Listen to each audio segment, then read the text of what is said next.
Sahana Vavatu Sahano Bhunaktu Sahaviryan Karavavahai Tejasvi Navadhi Tamastu Ma Vidvishavahai. Om Shanti Shanti Shanti. Narayanam Namaskritya Naram Chaiva Narottamam Devim Saraswatim Chaiva Tato Jayamudirayet.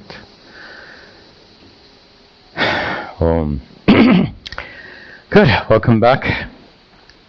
And in today's class we move on to the next book of the Mahabharata. By the way, if we were taking these, the Mahabharata verses, every single verse, we wouldn't make it to this Aranya Parva for another 2 or 3 years.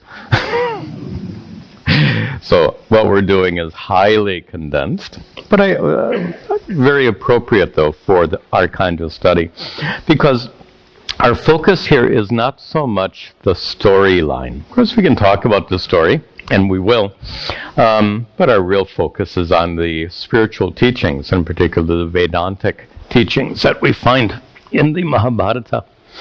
So, we had taken some chapters from the middle of the Sabha Parva. Sabha Parva is Parva means chapter, or book, or literally section.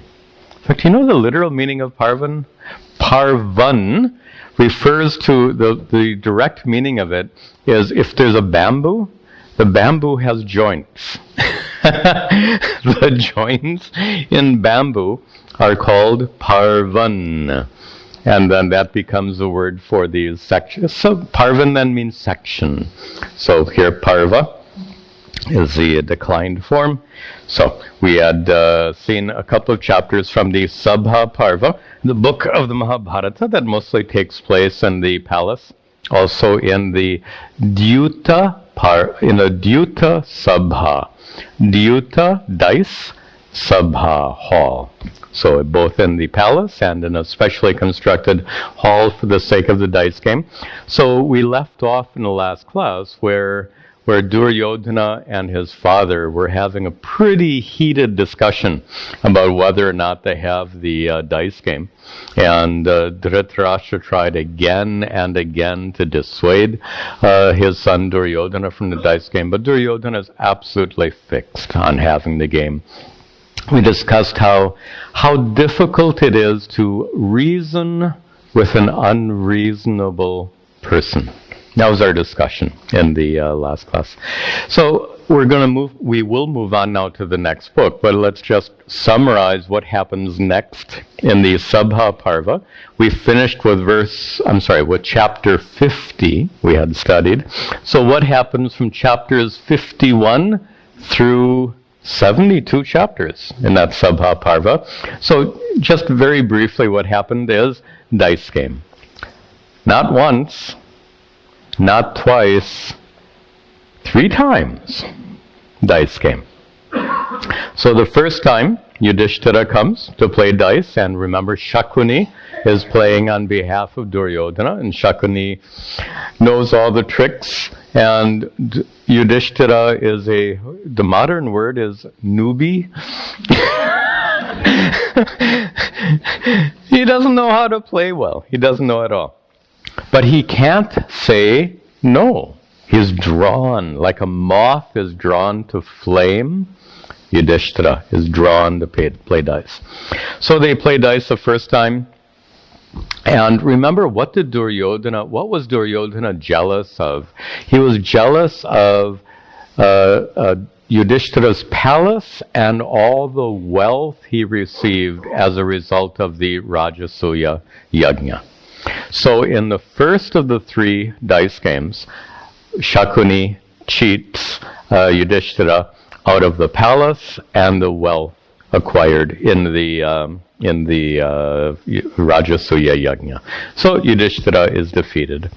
Of course, Yudhishthira would like an opportunity to win it back. This is really a disaster. This is, by the way, this is what Las Vegas and Atlantic City, they count on this kind of psychology. If you lose a lot of money in gambling, and then you get the thought, wait a minute, if I gamble some more, I can win it all back. Tell me, what kind of logic is that? If gambling the first time you lost so much, what are the chances that you're suddenly going to start winning? I mean, just a little bit of reasoning would suggest if you lost the first time, you're more likely to lose the second time. Anyway, there's a problem. I think gambling affects some people's reasoning, where they can't really see the reality of the situation clearly. Perhaps that took place with Yudhishthira as well. He wasn't thinking clearly, so Yudhishthira returns for a second dice game, Vashakuni, with the hope of recovering everything that he lost in the first dice game. And he not only lost whatever he originally lost, remains lost, and he lost more. In fact, this is the famous, of the three dice games, this is the one that's perhaps most talked about, where he can't stop wagering. After wagering everything he possesses, what's left? He gambles away his brothers, he gambles away himself, he gambles away his wife, Draupadi, which is considered a scandal of incredible proportions. How to handle that? So in fact, it's such a scandal, and everyone is just, they're shouting at each other, and it's very, very, very difficult situation. How to handle that? So Dhritarashtra intervenes and says, this cannot remain as such. And Dhritarashtra, just by his position as king, issues a dictate in which the 5 Pandavas and Draupadi are freed from any kind of bondage due to the dice game. But in the second dice game, Yudhishthira had gambled them all away, even Pandavas and Draupadi. So, guess what? Yudhishthira is still thinking, maybe if I try one more time, I can win back all that he's lost. By the way, he's lured into it, of course, but gambling has that lure. Anyway, so he is lured into one more gambling, third time. And third time is he loses like he did in the first and the second time. This time the stakes are either you win everything back, or if you lose, Yudhishthira, along with the Pandavas and Draupadi, would go into exile for 12 years, and then 1 more year in living incognito.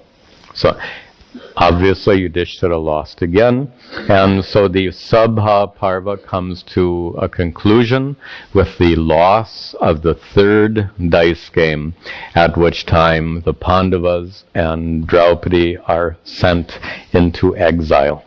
And that leads then, and we skipped over all of that because, to be honest, there's not much spiritual teaching in it. There's a lot of dice game, there's a lot of argument, there's a lot of the kind of talk that goes on in the back room, lots of that, but not a lot of spiritual instruction, which is why we're skipping over those sections. That brings us to the third book of the Mahabharata, called Aranyaka Parva, also called Vana Parva or even Vana Parva. They all mean the same thing. The Parva that takes place in the forest. So they are exiled to the forest for 12 years. 12 years is a long time. Look at the length of the Aranyaka Parva compared to the length of the other chapters. And the reason it's so long is specifically because they're in the forest for 12 years. I'll mention that the Shanti Parva is so long because it's all spiritual instruction. In fact, we're going to spend more time with the Shanti Parva than any other book. But it's not Shanti Parva, there's no story Basically, there's no story at all in the Shanti Parva. It's all spiritual instruction that accounts for its length.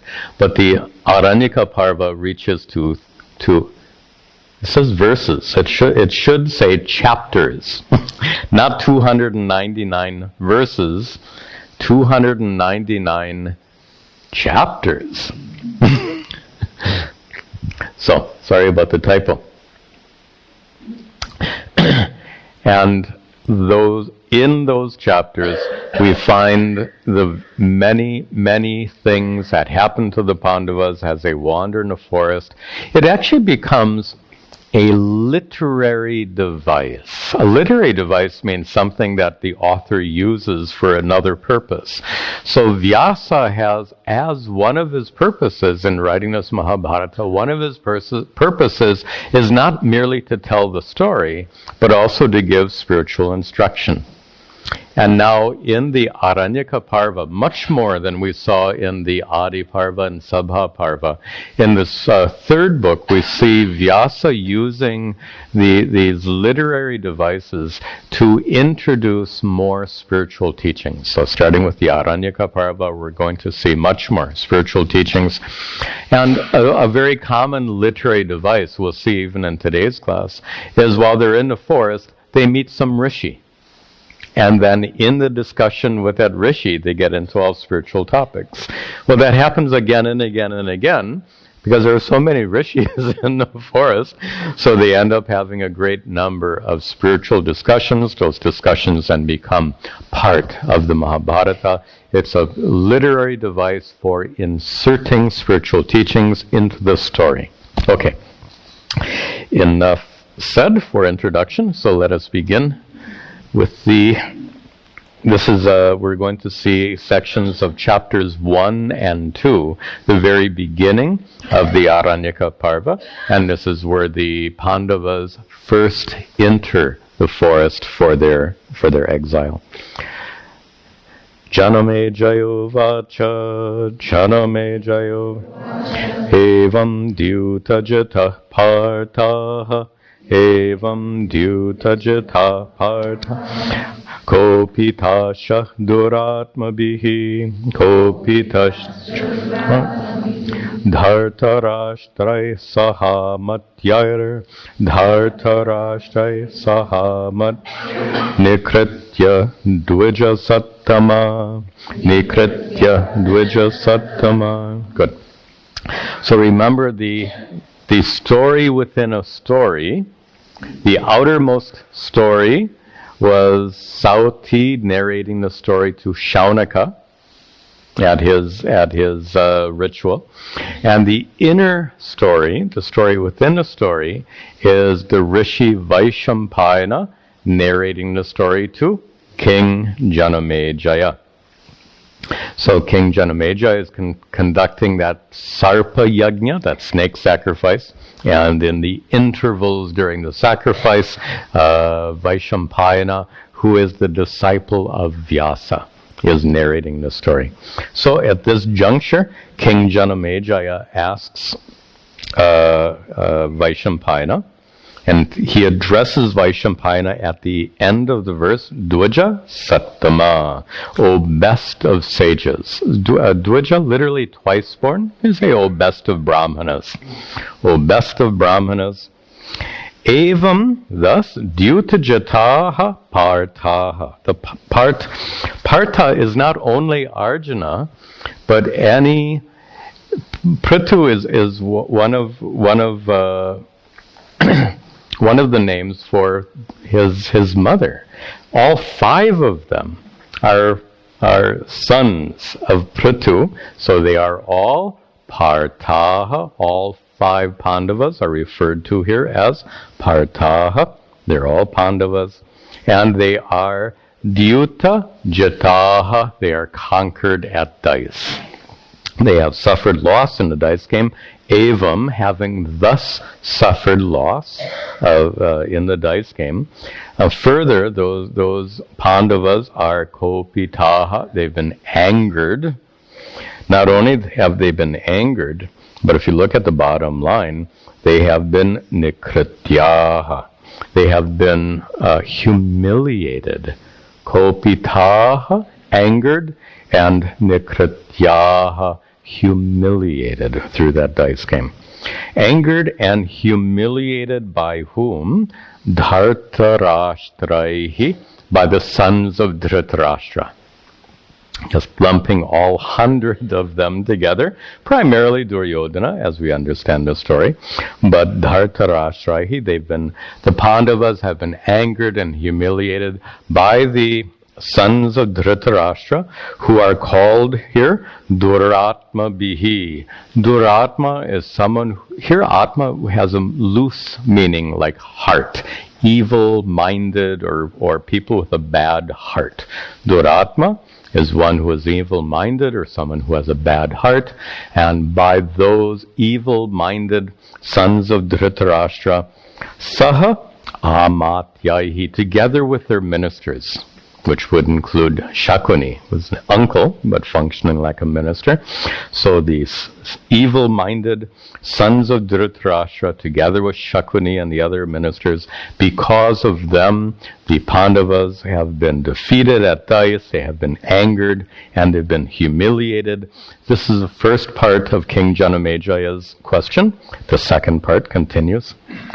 Katham chaishwarya vibhrashtaha Katham chaishwarya sahasa dukame yushaha sahasa dukame vane vijahrihe parthaha vane vijahrihe shakra pratimate jasaha shakra pratimate. So finally, King Janameja expresses his question, Katham, how? And we'll see what his question is. First of all, he continues before his question, he continues to describe the Pandavas as Aishwarya Vibhrashtaha.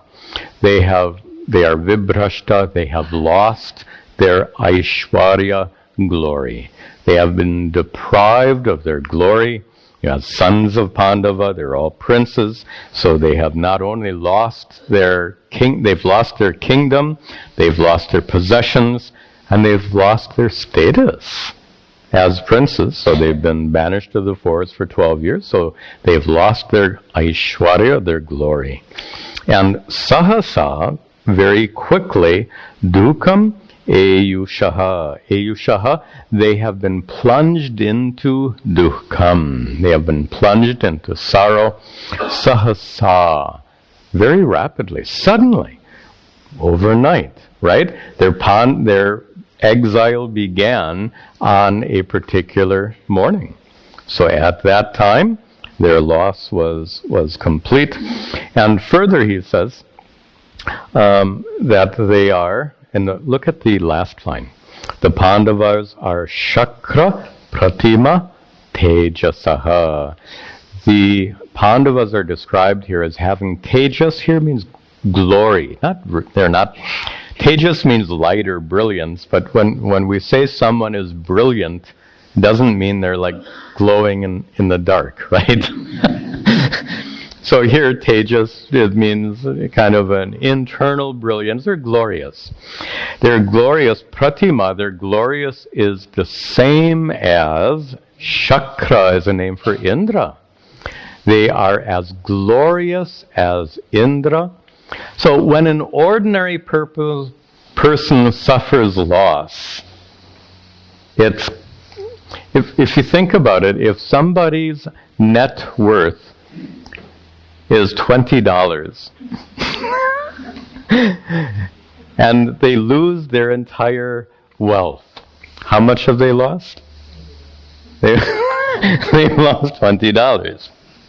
What did the Pandavas possess?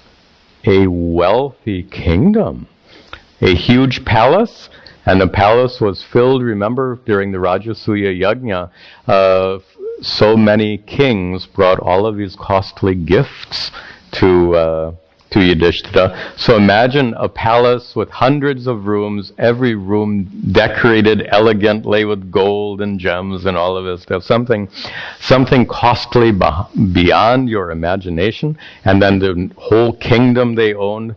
So they didn't lose $20. Their loss was immense, and as I said, in addition to losing the kingdom and their palace, they've also lost their status as princes. So their loss is tremendous.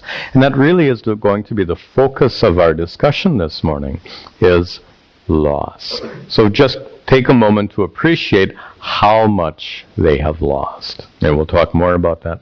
Now, Janamejay's question is, Katam, how, vane, in the forest, that's the third line, in the forest, Vijahriye Partaha. Partaha, those Pandavas. Katam, how, Vijahriye. How did they spend their time, vane, in the forest? How did they live? What did they do during their 12 years of exile in the forest? So that's the opening question. That's the question that opens the entire Aranyaka Parva. How did the Pandavas spend those 12 years in the forest?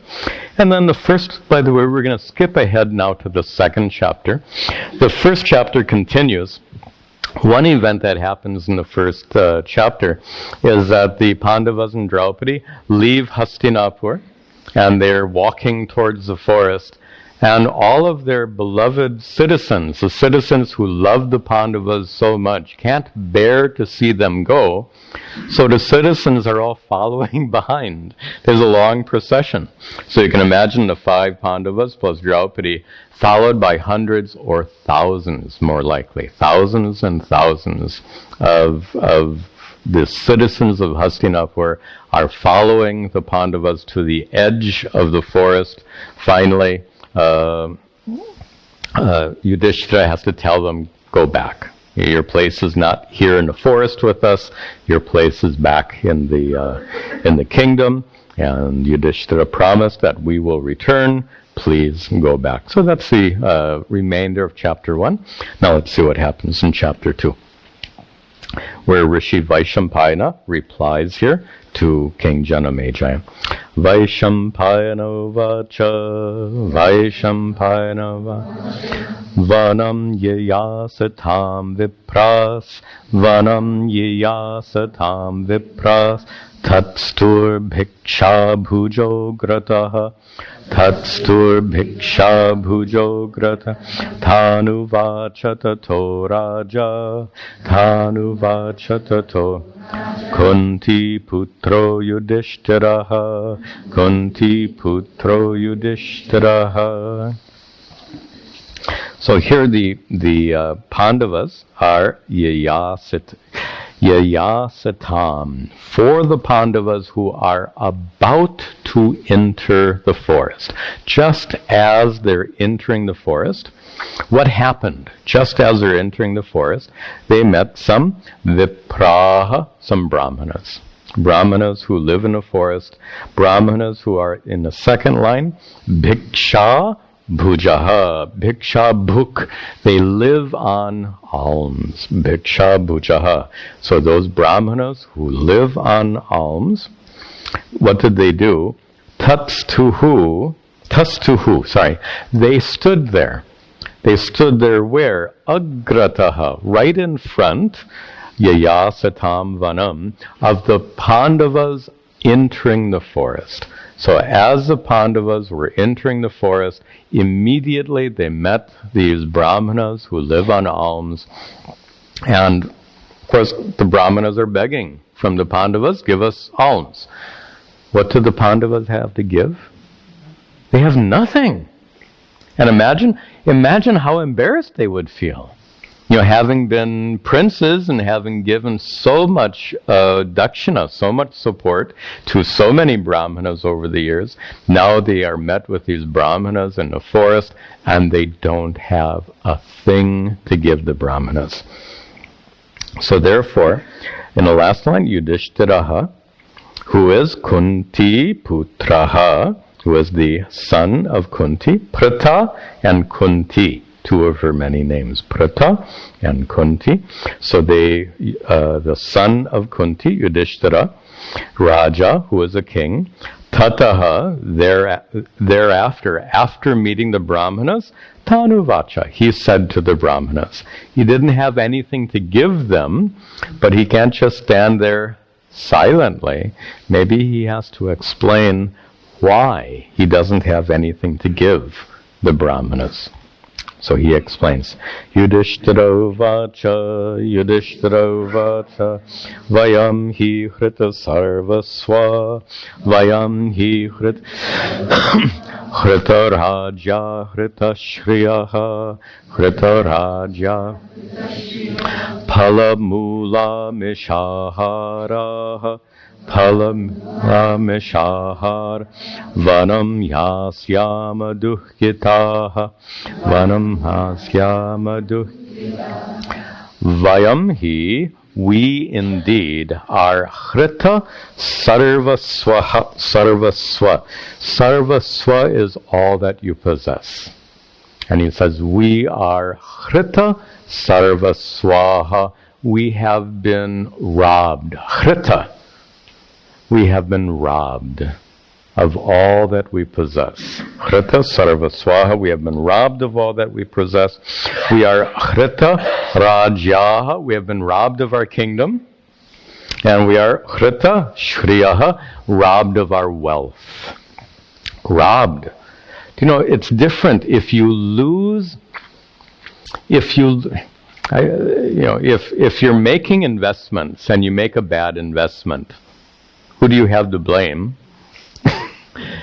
You can blame, you have to accept the blame yourself. You've lost it, and then you deal with that. It's unfortunate, but we all make mistakes, and we suffer the consequences of the mistakes we make. Okay, we're not children anymore. So if we make a mistake, we're grown up. We can handle the consequences of our mistakes. If you lose $100,000 with a bad investment, it happens. Okay, but how is it?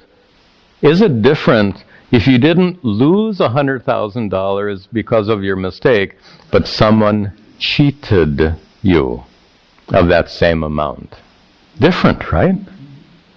If you lose it due to your own mistake, it's a loss, but it's a loss that you can emotionally deal with more or less.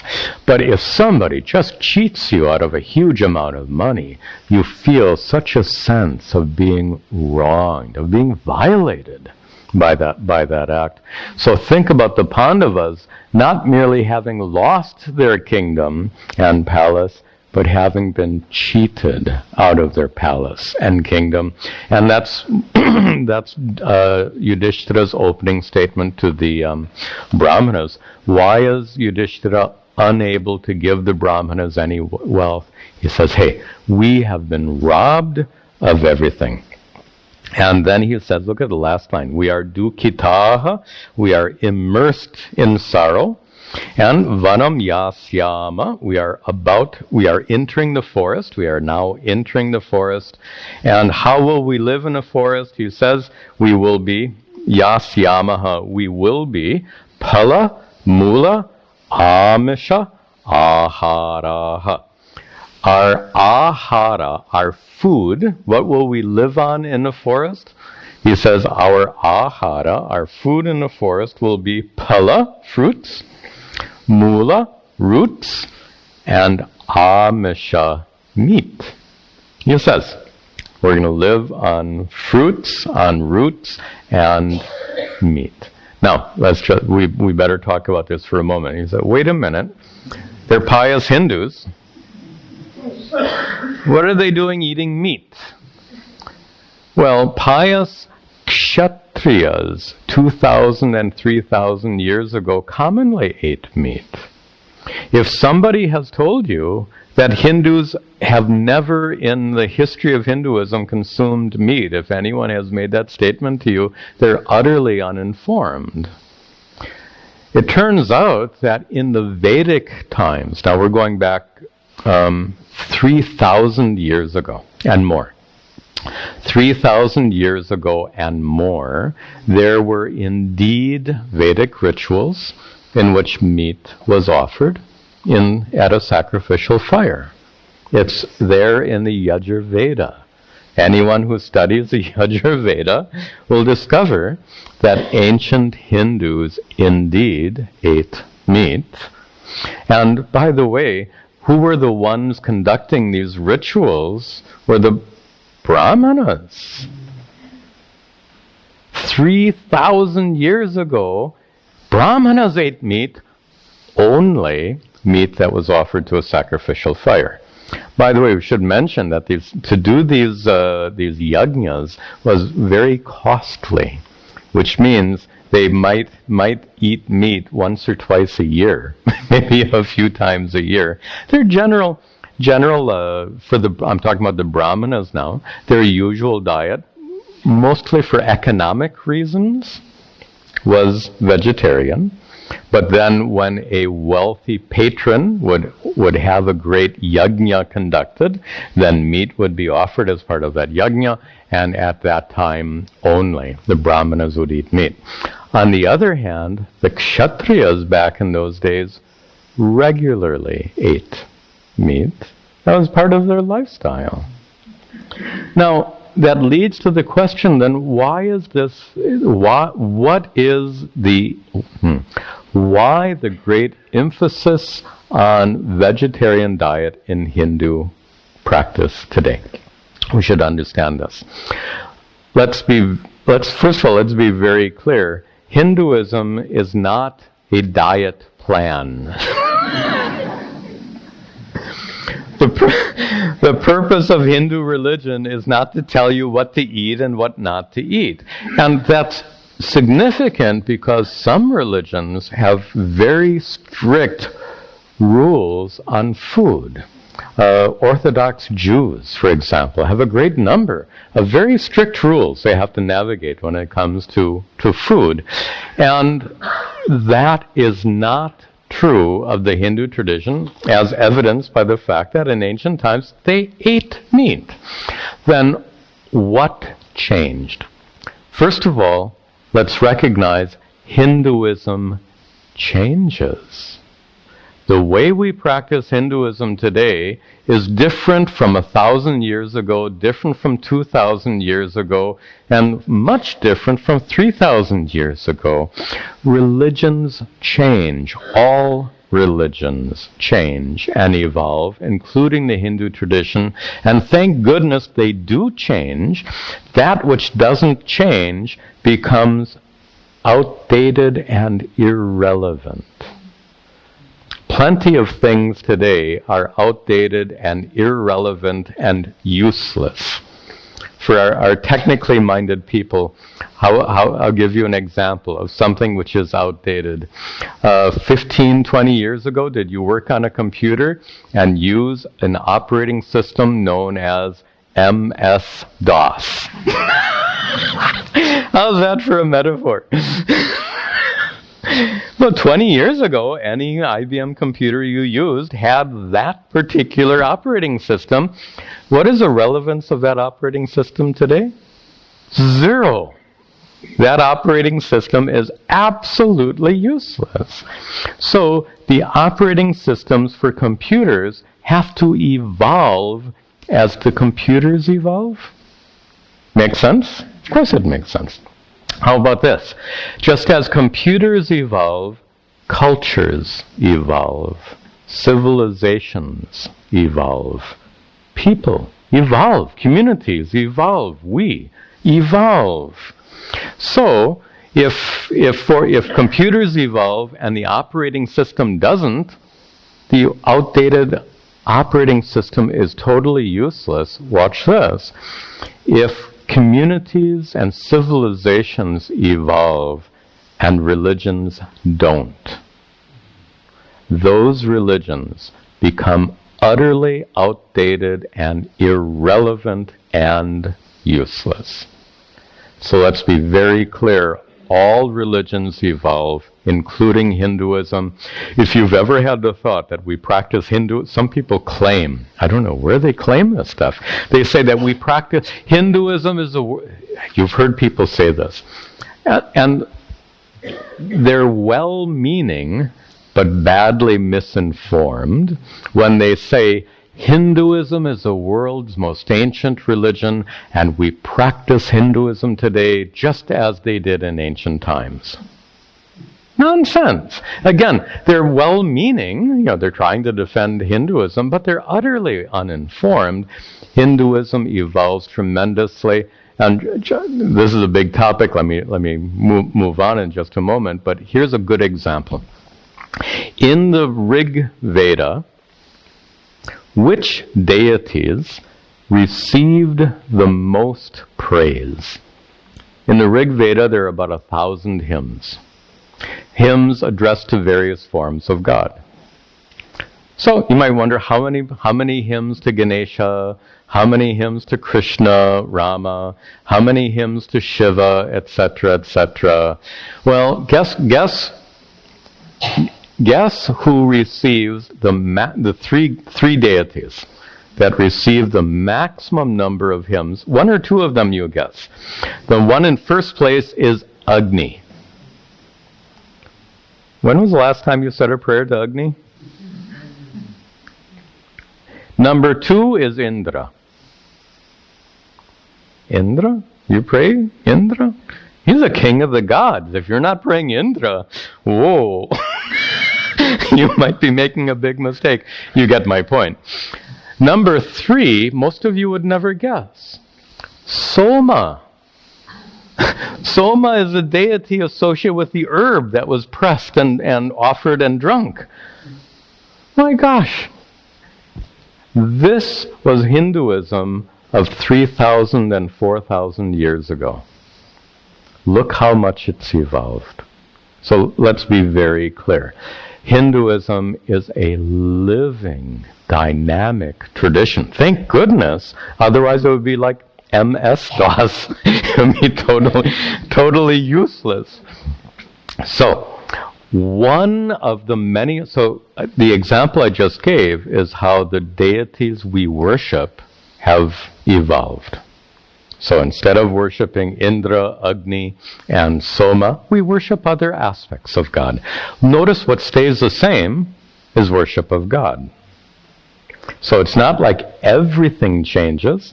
The fundamentals remain unchanged. Puja Swami Tadatmananda, this was a favorite topic of him. He talked about form and substance.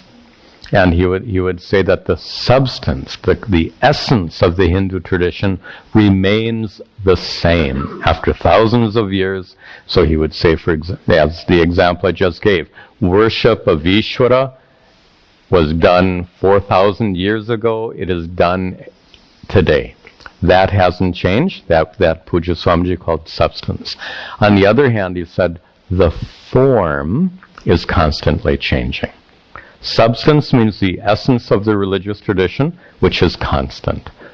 Form means the details of practice, which is constantly changing. So Puja Swamiji says in the Hindu tradition we have to distinguish form and substance. The substance is unchanging. The forms are constantly changing, as the example we just gave demonstrates. Okay, that being said, what about vegetarianism? So clearly, in the most ancient times, there was no emphasis whatsoever on vegetarianism. A transformation took place roughly 2,500 years ago in South Asia, and it affected all the religious culture throughout the subcontinent, which means it affected not only Hindus, it affected the Buddhists who were coming up at that time, and also the Jains who were in India at that time. So all 3 of these religions were affected by a shift of thinking. What was the shift of thinking? One, going back to form and substance, one aspect of substance in the Hindu tradition is the principle of dharma known as ahimsa. Ahimsa, non-injury. Ahimsa, paramo dharmaha, it's been said many times in the Mahabharata and elsewhere, that the main principle of ahimsa the main principle of dharma is ahimsa. So that we would consider substance. A fundamental principle of Hinduism is not causing harm. But now we go to the matter of form. Substances don't cause harm. Form means, how shall we express that? So we can express not harming people by not killing them. We can express absence of harm by saying kind things and doing good things. But now suppose we extend that principle of not causing harm, suppose we extend it to animals. That extension of the principle of ahimsa to include not only people, but to include animals, that was a transformation of form, not substance. Substance is ahimsa, don't cause harm. Form means, where is that expressed and how is it expressed? So its extension to include not causing harm to animals took place approximately 2,500 years ago. From that time onwards, we have seen the importance of not eating meat. And even here, let's be very clear. The Hindu position on meat is what? Is meat impure? Notice in other religions, our Muslim friends will consider pigs impure. Our Jewish friends will consider shellfish impure and therefore not fit for consumption. Do Hindus consider meat impure? Really speaking, everything is Ishvara's creation. So how can we say meat is impure? That's not the point. That is not the principle. Other religions have it as a sense of impurity. Those of you who grew up in an Orthodox South Indian family, remember you're practicing this muddy. Or sometimes in North they'll use terms like shaucha.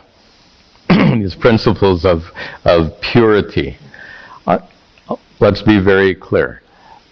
Meat is not considered impure or untouchable or anything. Meat is animals. So if the meat is inside the animal or on a plate, sorry, it's the same thing. If it's on the plate or if it's inside the animal, it's the same thing. So it's not, if it's pure inside the animal, then on the plate it hasn't become impure. You get the point? So the emphasis in the Hindu tradition is not that any kind of food is impure. Notice other religions have purity rules with regard to food.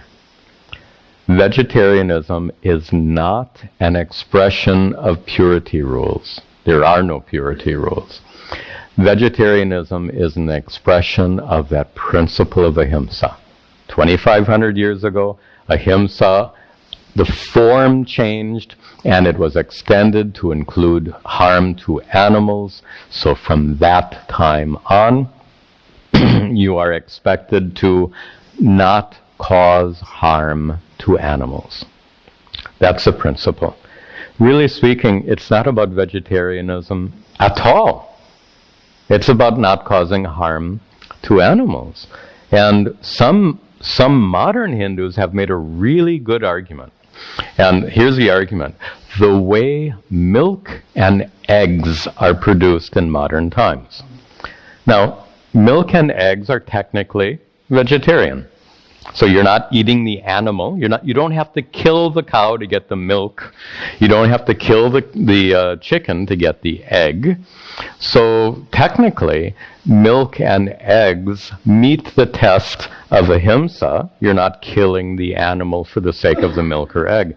But modern Hindus have argued that the way milk and eggs are produced in modern times causes a lot of harm, suffering to animals, which means maybe we should reevaluate milk and eggs. If milk and eggs are produced in such a way where it causes harm to the animals. And you can find out for yourself how they're produced. Modern agriculture, modern any modern dairies and things. It's very different than what it was in ancient times. So, enough said. The principle of vegetarianism. And in fact, it's incorrect to even say vegetarian. Hindus are not vegetarian. Hindus practice ahimsa, and that principle of ahimsa gets extended to animals. All right. Just a last comment before we return to our text. Just to put things in balance. Hindus practicing ahimsa when it comes to animals is a really, really good thing, but it's not the only thing to say.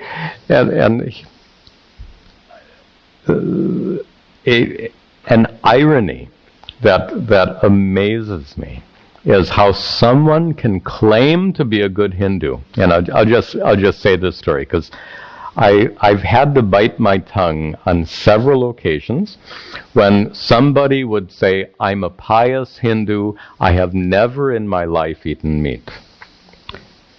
Is that the definition of a pious Hindu?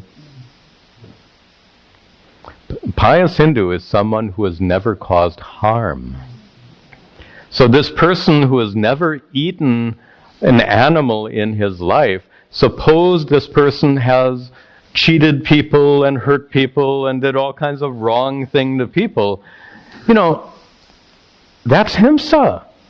In fact, it's not hard to argue to hurt people is worse than hurting animals.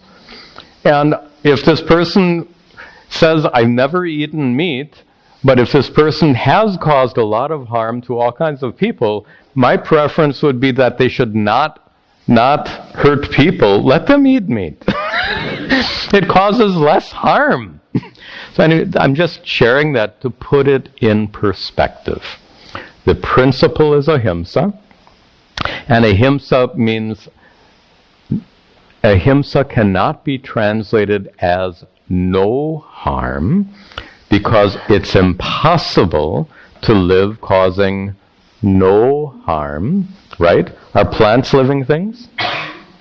Plants are living things. So it's impossible to live causing no harm.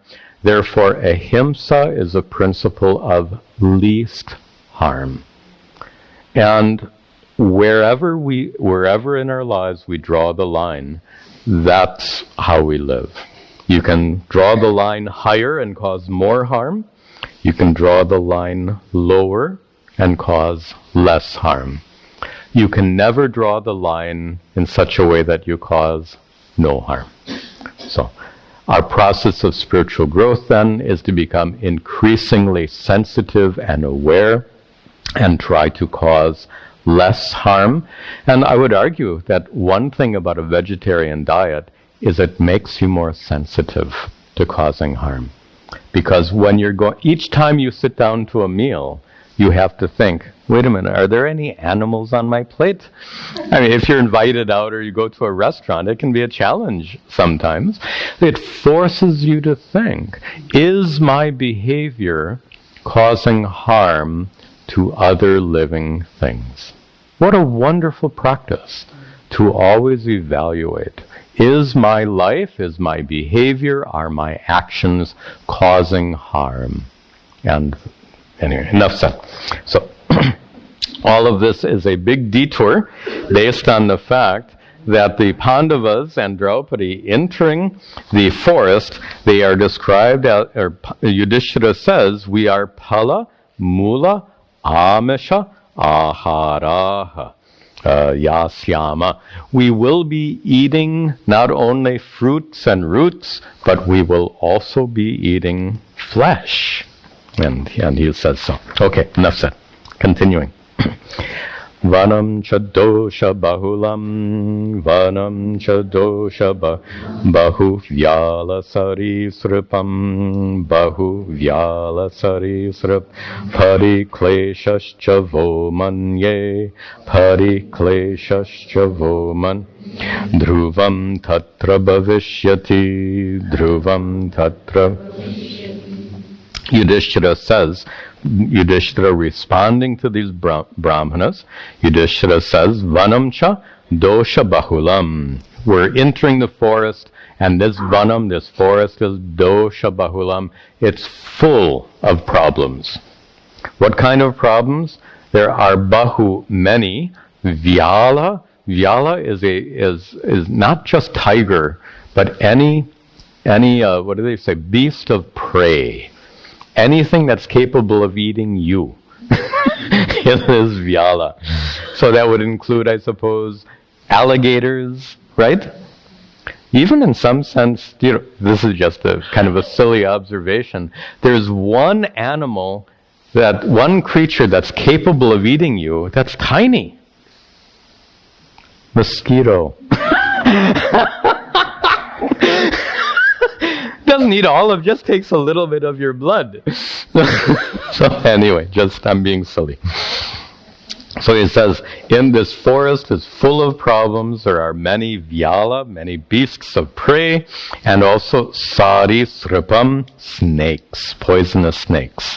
And Yudhishthira concludes saying, manye, I think, vaha, for us, parikleshaha dhruvam. I think there are many kinds of suffering ahead for us. This is the day they enter the forest. The very first day they're entering the forest. And here Yudhishthira says, I think we're in for a tough time.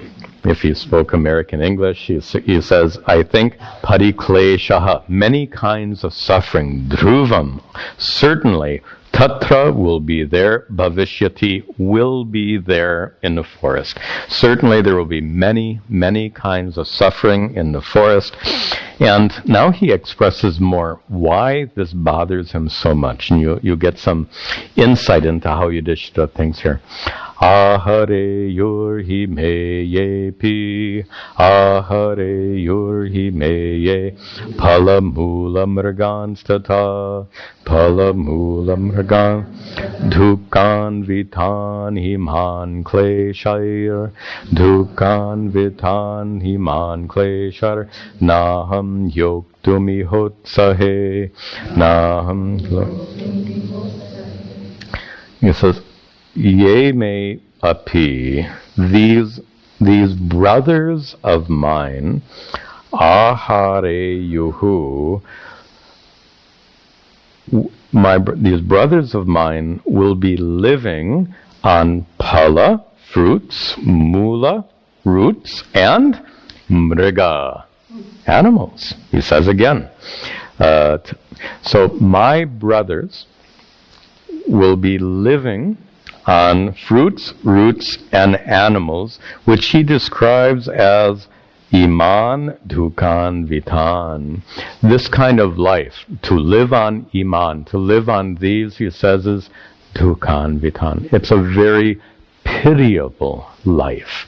To live in the forest, living on fruits, roots, and animals, he says, is a very pitiable life, he says, for his brothers.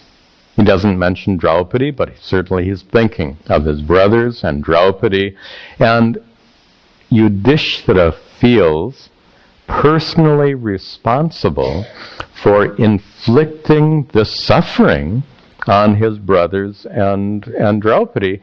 And it's a fact. He is indeed personally responsible. It was he that agreed to the dice games, and it was he that lost at the dice game. So he is indeed personally responsible for inflicting the suffering on his brothers and Draupadi.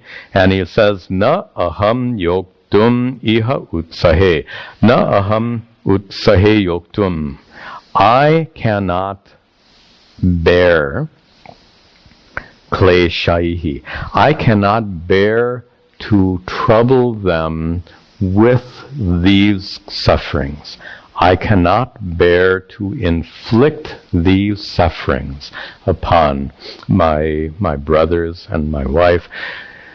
And here's something, we've all seen in life. If we make a mistake, and that mistake causes some personal suffering, we We deal with it. But when the mistakes we make causes suffering and problems for our loved ones, isn't that so much, it's like orders of magnitude worse. To inflict suffering on ourselves due to our mistakes, we make mistakes and we suffer the consequence. But when we make a mistake and our loved ones suffer the consequences, that's something that we cannot tolerate. And Yudhishthira here cannot tolerate. And you'll see how bad his grief is, you'll see in the next verse, as Vaishampayana continues his narration to King Janamejaya. Vaishampayana vacha ityuktva sa nripa shochan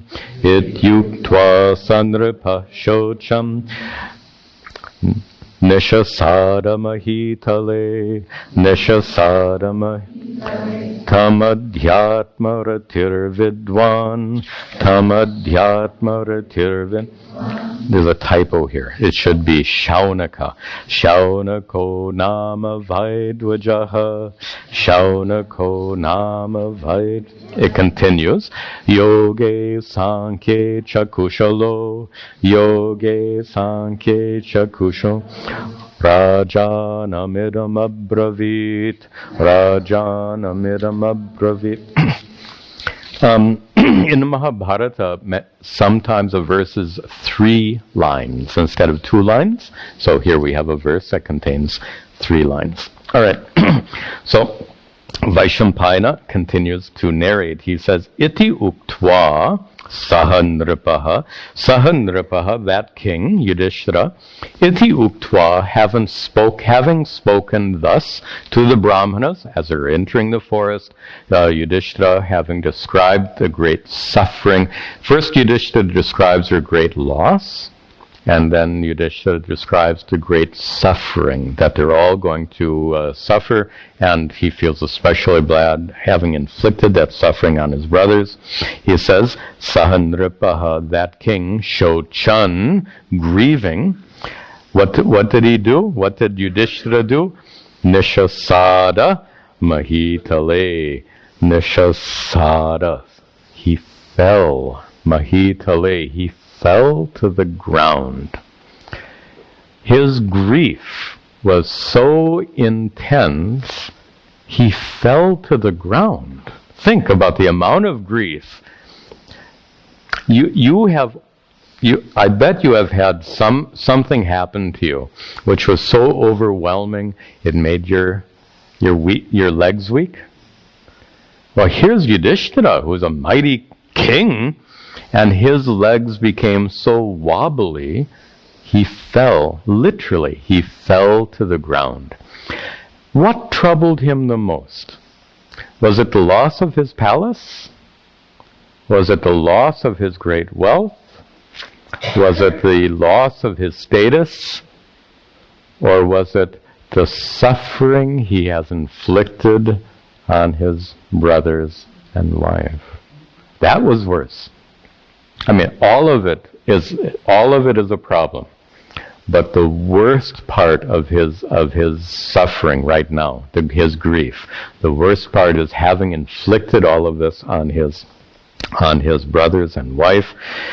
And so he falls to the ground in front of the Brahmanas. Of these Brahmanas, one of them is Adhyatma Ratihi Vidwan. There is a Vidwan, a very learned Brahmana. Amongst all the Brahmanas, one of them is Vidwan, very learned. He is Adhyatma Ratihi, a very spiritual person, one who delights in spiritual inquiry. And that Brahmana was Shaunaka Nama. His name was Shaunaka. Now this Shaunaka is not that Shaunaka. That Shaunaka was the great rishi in the Naimisha forest who was conducting this big ritual. And the big ritual where that professional storyteller came, that Suti came. So that's the outermost story. So the great rishi in the outermost story, his name was Shaunaka. This Brahmana happens just coincidentally. They have the same name. And how can we be so sure it's not the same? They're not in the Naimisha forest. And the Naimisha forest is hundreds of miles away. They've just left Hastinapur. So this is not that same Shaunaka. He happens to have the same name. So Shaunaka Nama, there was a Dvijaha, a twice-born, a Brahmana, named Shaunaka, of the Brahmanas they met. And the Shaunaka was Yoge, Sankhecha, Kushala. He was very skilled in philosophy. Skilled in a philosophy of yoga and skilled in the philosophy of Sankhya. These are both ancient philosophical traditions. The tradition of yoga, the yoga of Patanjali, and Sankhya, the Sankhya of a rishi named Kapila. So he was skilled in these great philosophical traditions. And Rajanam idam abravit. Idam, this, abravit, he said, Shaunaka, the Brahmana, he said, Rajanam, he said to the king. What did the Brahmana? Remember, Yudhishthira is now laying on the ground. And we'll presume that maybe they helped before he started talking. I don't think you talk to him while he's on the ground. So we'll presume that first they got Yudhishthira back up on his feet before the Brahmana addresses Yudhishthira. So now Shaunaka, again the typo is here. Shaunaka uvacha, Shaunaka uvacha. Shokasthana sahasrani, Shokasthana sahasra, Bhayasthana shatani cha, Bhayasthana shatani, Divase mudham, Divase mudham, Avishanti na panditam, Avishanti na panditam. So, having gotten Yudhishthira back on his feet, the Brahmana named Shaunaka, he says to Yudhishthira, he says, Shokasthana sahasrani. In the world, there are sahasrani, thousands of Shokasthana, thousands of reasons for sorrow. Thousands of reasons for sorrow are in the world, and bhayasthana shatanicha, and hundreds of reasons for fear. By the way, does that sound maybe a little familiar?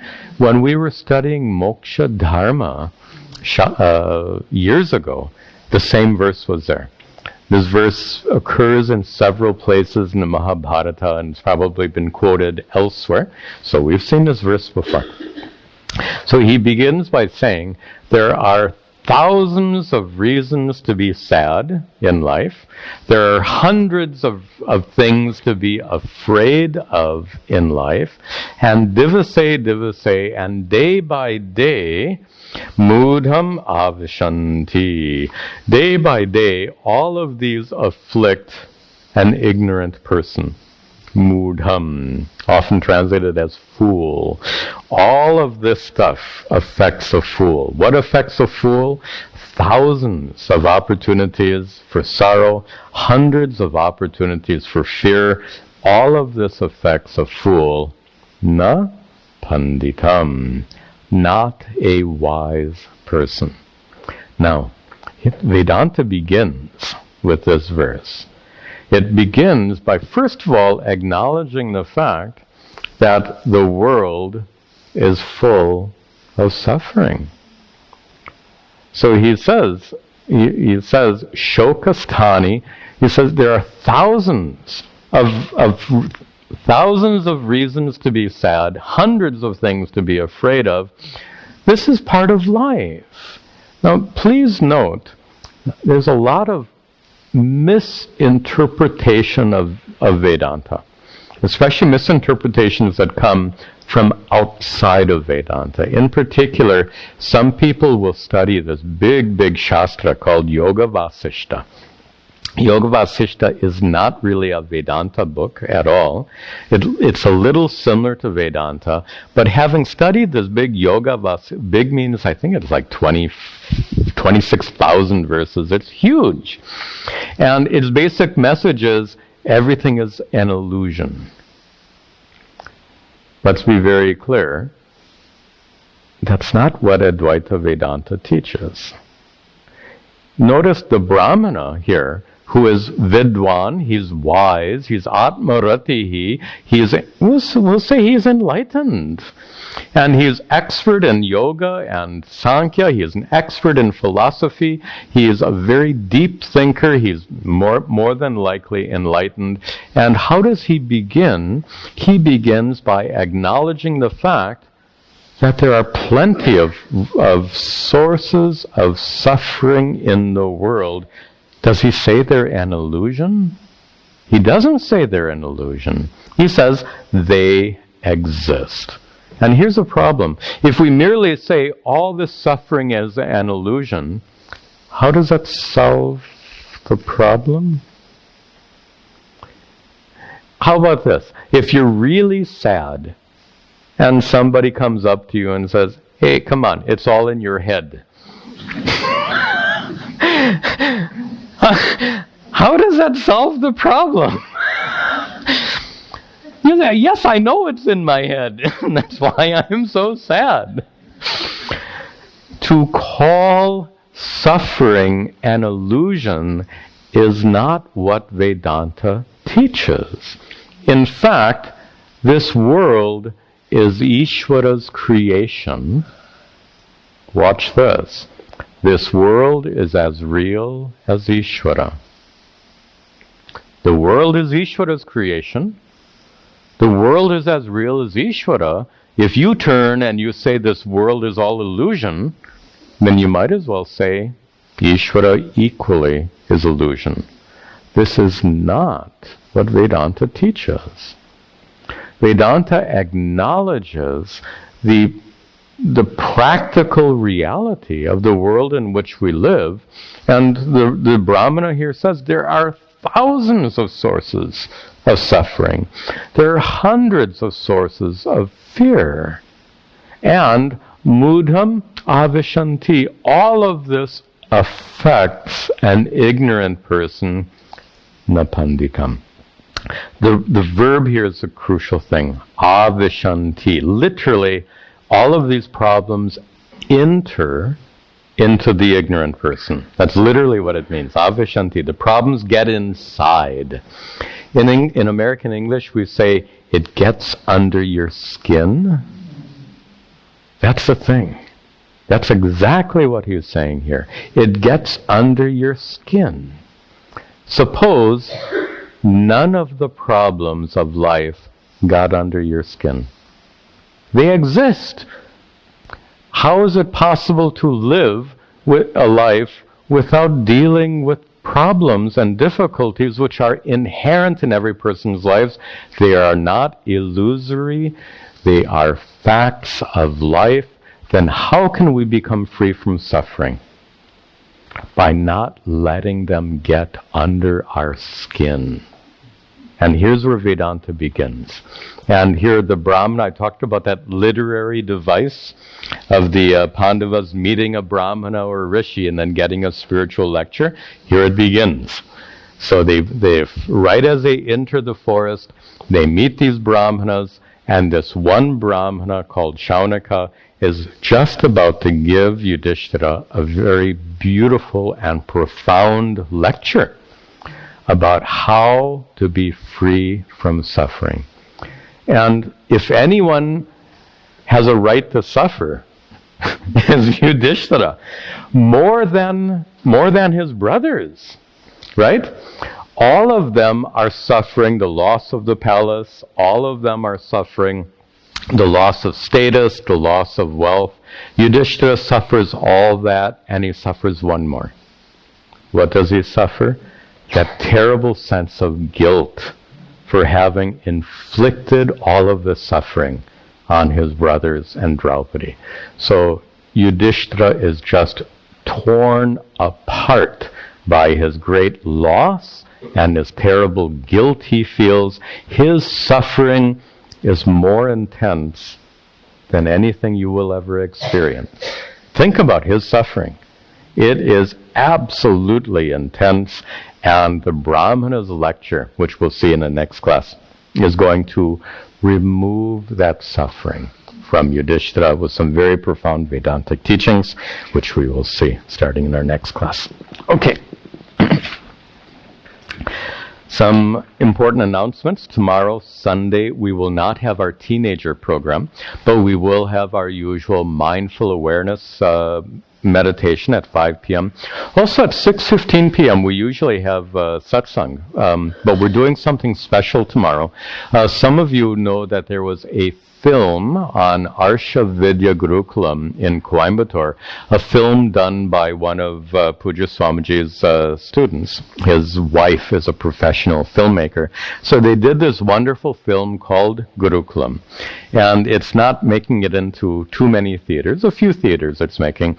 Anyway, they've given us permission to show it here at the ashram.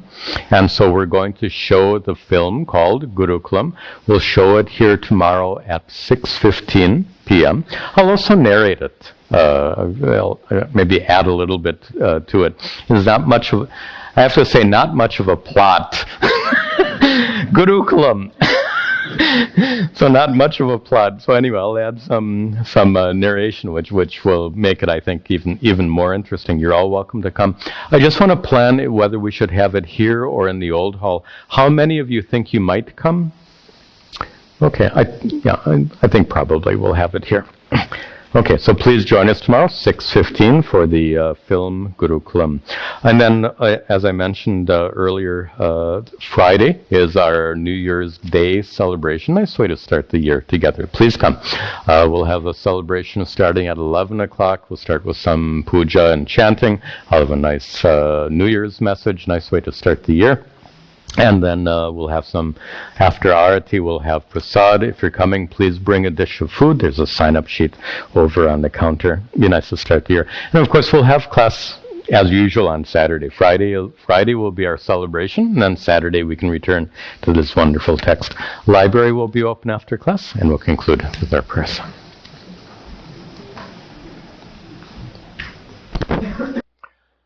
Om Sarve Bhavantu Sukhinah Sarve Santu Niramayah Sarve Bhadrani Pashyantu Ma Kaschid Dukkha Bhag Bhavet Asato Ma Satgamaya Tamaso Ma Jyotirgamaya Mrityorma Amritangamaya.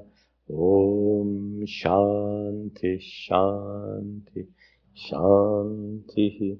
Om Tat Sat.